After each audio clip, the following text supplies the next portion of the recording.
বর্তমান যে সংসদ রয়েছে সে সংসদে একজন সংসদ সদস্য, বয়োবৃদ্ধ এক সংসদ সদস্য যার নামটি আমি জানতে পারিনি, তিনি সংসদে দাঁড়িয়ে বললেন সারা দেশে যেভাবে আইন শৃঙ্খলা বাহিনীর অবনতি হয়েছে, খুন, গুম, খুন, ধর্ষণ থেকে চাঁদা, সব দিকে যেভাবে নৈরাজ্য সৃষ্টি হয়েছে, এটি বন্ধ করা প্রয়োজন। কারণ উনি বলেছেন এটি আওয়ামী লীগ আমলে যেহেতু ছিল না, এবং মানুষও বলছে, শুধু উনি না, মানুষও বলছে যেহেতু আওয়ামী লীগ আমলে এই ধরনের নৈরাজ্য ছিল না, সন্ত্রাস ছিল না, এটি অতি দ্রুত নির্মূল করা প্রয়োজন। উনি কথা বলার পরেই মাননীয় স্পিকার সাহেব ওনার কণ্ঠ তো আর রোধ করতে পারে নাই, ওনার মাইক্রোফোনের বুতামটুকু উনি বন্ধ করে দিয়ে ওনার কণ্ঠটুকু রোধ করে দিয়েছেন।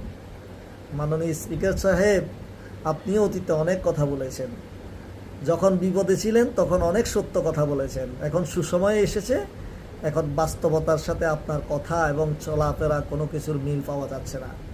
স্পিকার সাহেব, বাস্তবতার মুখোমুখি আরও আপনাদেরকে হতে হবে।